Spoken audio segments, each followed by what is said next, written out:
Sports fans, thank you for being a patron and a special part of the conversation with B-Ball Breakdown.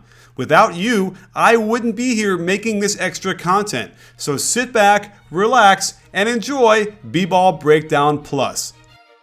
Jayson Tatum of Duke is another freshman one and done, and for good reason. Standing at 6'8" with a 6'11" wingspan, Tatum has tons of raw talent and physical gifts that, at first glance, make him a lock for the NBA. Let's dive into how he attacked during his time at Duke. His most common category is isolation, which was weird considering this is the Mike Krzyzewski team. And he's pretty good at it, ranking in the 68th percentile when going one-on-one versus his defender. Notice how deliberate he is on the catch. It is much more common to see him take his time, survey the defense before going into his move. While he did go to the hole off his ISOs, it was usually to score off a lesser athlete in ways that won't necessarily translate to the NBA. He does have a good handle and is generally under control. Check the nice inside out behind the back into a hop jumper. His game is definitely a throwback to an earlier time, where catching and jab stepping were the norm, and a nice little crossover step back jumper looks pretty smooth. But not attacking on the catch allows the defense to catch up and the help to clog the lane while he's busy holding the ball. More throwback as he gets a face up in the mid post, and this Mello-like jab step is a really good move, and I can see this working for him at the next level. This jab step pull up to his left allows him to get space to shoot over his smaller defenders, but it remains to be seen if he'll be able to do this against NBA guys and find success. Spot up was his next most common category, and this is where he got the most catch and shoot opportunities. His mechanics look okay, but watch how his left hand likes to fly out away from the ball. This can certainly affect rhythm and balance, which is why he was merely average from three-point land. He's generally a 1-2 shooter and was able to find good rhythm and a nice sway of his feet forward on the release. But all too often, he'd interrupt the natural rhythm of the catch and shoot, causing the slightest of pauses to lead to misses. Rather than catch and let it fly, he'd think about it and end up fighting the momentum of his body. When he did get everything in alignment and with proper timing, the jumper looked smooth and accurate. Notice his left hand doesn't fly away from his body here. When he wanted to attack the hoop, unfortunately it was so deliberate that he'd waste time and allow his man to get back into position. He gets free throws, but needed the ref to bail him out. Look at the difference when he attacked right off the catch. It gets him right to the middle of the lane where he can use his length and good touch off the glass. Again, another attack on the catch that opens up a lane and his sweet floater across his body, a shot he'll definitely need in the NBA.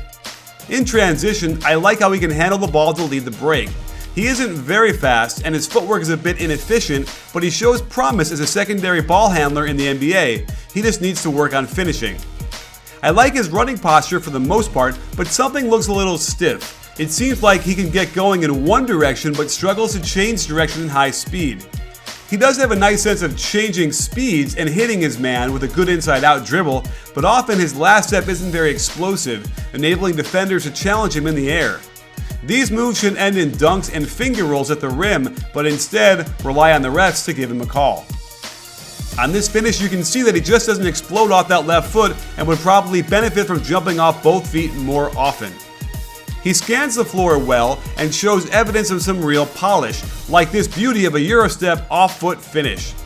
He didn't post up nearly enough for my taste, even though he was an elite post-up player. I do not like his initial footwork here as his man leans on him and he crosses his feet. But when he does regain his balance, nice spin move to the baseline and finish off the glass. He really liked that right block and would abuse smaller defenders with a nifty Dirk leg shot. I could see him playing small forward and having an advantage down there with his length and soft shooting from close if NBA coaches give him the chance in the modern offenses they run. While turning over your right shoulder allows you to get better alignment to the hoop, it also requires you to get separation and elevation over your man to get it off, and he definitely has that. Tatum's passing ability was pretty average. Most of his assists came off very easy reads and decisions, but every so often, he'd display a little flair and exceptional court vision to make you wonder if he could expand this part of his game. If he got drafted to a team that allowed him the freedom to post up and send cutters, he could be a viable playmaker down there, more than we saw in college. And while he doesn't attack on the catch here, if he does manage to get by his defender and find the cutters, he'll be a legit NBA player. His defense didn't really impress me for a variety of reasons. He was in a good stance initially, but then drops the left foot back and allows middle penetration. Good recovery, but then can't contest this shot. He also likes to get his head a little too far forward, meaning his weight is leaning too much towards his man. He'll also get his feet too wide, which enables his man to get some daylight. Good recovery here, but he'll be facing much better talent in the NBA. Duke switched most of the pick and rolls he was involved in, so he has experience defending smaller guards. He did like to reach in way too often, and NBA guards would destroy him if he got caught doing that. Again, he reaches in on the point guard, and this will be his downfall in the NBA unless he learns to stop doing it.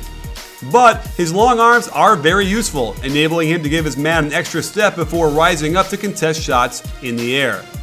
Most of his steals came from help defense, where his length comes in handy, where he can afford to swipe at the ball when he's not the primary defender.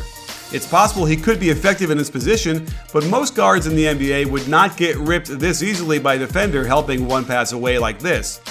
He did have the knack for sneaking in and knocking balls away to consistently get steals, however. So there you have it, sports fans. There is certainly lots of promise for Jayson Tatum. He's got the physical tools to enable him to be a solid NBA player, and I suspect it'll take him a while to get used to the NBA and adjust to the speed and athleticism he will face on a nightly basis. I'm not sold he'll become a star in the NBA. It feels like it's very dependent on which team he ends up on, but if the stars align, he'll make the team that he's on pretty happy.